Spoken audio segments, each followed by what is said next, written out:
अगले आचार्य के रूप में हमारे बीच उपस्थित हैं गौरव गुप्ता जी। गौरव गुप्ता जी वास्तुविद, वास्तु दुनिया ग्रुप के संस्थापक और संचालक हैं। इन्होंने वास्तु के आधार पर कई मंदिरों, कई शहरों पर शोध किए हैं। नमस्कार सर, स्वागत है आपका। नमस्कार। सर, मैं पूछना चाहूँगी आपसे कि वास्तुशास्त्र के नियम क्या केवल घर पर ही लागू होते हैं? नहीं, ऐसा नहीं है। वास्तुशास्त्र के नियम घर, ऑफिस, फैक्ट्री, फार्म हाउस, शहर, टाउनशिप सभी जगह पर लागू होते हैं। तो सर, जैसे ये कार्यक्रम चल रहा है तो क्या इस स्थान पर भी वास्तु लागू होगा? बिल्कुल, इस स्थान पर भी जमीन की ऊर्जा भी काम करेगी और साथ में जो हमने प्रीमाइसेस से सेट करा है टेम्परेरी, इसकी वास्तु भी हम पे काम करेगी। सर, वास्तु के भूखंड के आकार का कोई विशेष महत्व होता है वास्तु में? वास्तु में भूखंड के आकार का बहुत महत्व है। सामान्य रूप से हम अगर देखें तो स्क्वायर प्लॉट और रेक्टेंगल मतलब चौकोर और आयताकार प्लाटों को उत्तम माना गया है ना। विश्वकर्मा प्रकाश के अंदर ऐसा उल्लेख है अध्याय 2 श्लोक क्रमांक 108 में कि जब आप आयताकार भूखंड लेते हैं तो उसमें उसकी चौड़ाई और लंबाई का अनुपात 1:2 होना चाहिए। अर्थात कोई भी अगर घर लेते हैं हम या प्लॉट लेते हैं तो उसकी उसका आकार देखना बहुत ही ज़्यादा ज़रूरी है। आकार का बहुत महत्वपूर्ण प्रभाव हमारे जीवन पे पड़ता है, चाहे वो आवासीय हो, चाहे वो हम किसी इंडस्ट्री के लिए प्लॉट ले रहे हों, सभी पे नियम एक से लागू होता है। मतलब जितना घर देखना जरूरी है उतना ही जमीन को भी देखना देखना भी जरूरी है। जी सर, त्रिकोणाकार भूखंड कैसा होता है?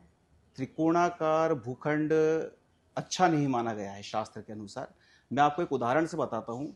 अपने देश में सुप्रीम कोर्ट ऑफ इंडिया है, दिल्ली में जो है, वो जो सुप्रीम कोर्ट है त्रिकोणाकार प्लॉट के ऊपर बना हुआ है और उसमें साउथ वेस्ट और साउथ ईस्ट की 2 एंट्रियां हैं, है ना। अब आप देखेंगे कई बार हम लोग पेपरों में पढ़ते हैं कि व्यक्ति का जीवन पूरा बीत गया, 40 साल हो गए तब जाके न्याय मिला।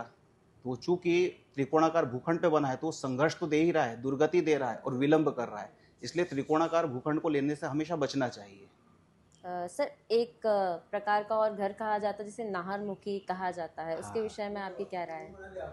नाहरमुखी भूखंड जो है व्यवसायिक दृष्टिकोण से अच्छे माने गए हैं, लेकिन आवासीय उपयोग के लिए निषिद्ध बताया है। तो इसका क्या प्रभाव पड़ता है सर लोगों के जीवन पर? इसमें यदि ऐसे किसी जगह पर कोई रहता है हाँ, तो उनके जीवन पर क्या प्रभाव पड़ता है? यदि नाहरमुखी भूखंड पर आवास बनाया जाता है तो आर्थिक स्थिति खराब होती है, रोग आते हैं।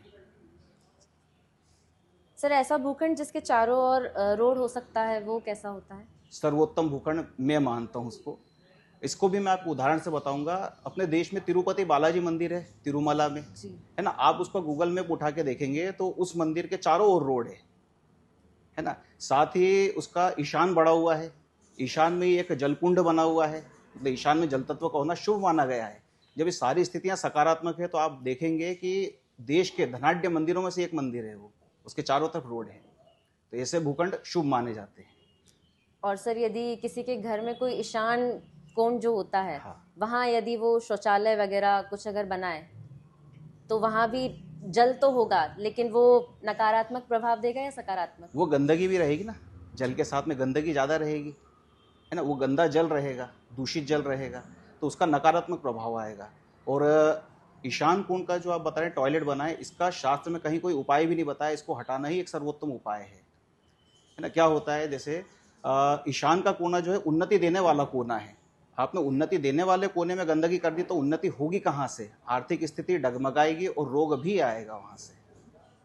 सर, घरों पर, स्थानों पर तो वास्तु लागू होता ही है, लेकिन क्या शहरों पर भी वास्तु लागू होता है? बिल्कुल लागू होता है। कुछ साल पहले मैंने शोध किया था त्र्यंबकेश्वर शहर के ऊपर, है ना। शहर जो है वहाँ का, उसमें देखेंगे आप नारायण बलि, नागबलि पूजन होता है, वहाँ त्रिपिंडी श्राद्ध होता है, काल सर्प दोष की पूजाएं होती है वहाँ पे। तो ऐसा क्या है कि ये पूजाएं वहाँ सफलतापूर्वक होती है ना। जब नासिक से आप त्र्यंबकेश्वर शहर की ओर जाएंगे तो वो शहर में जब प्रवेश करते हैं तो ईशान की एंट्री हो गई, वहीं पे एक जलकुंड बना है तो ईशान में जल तत्व भी हो गया।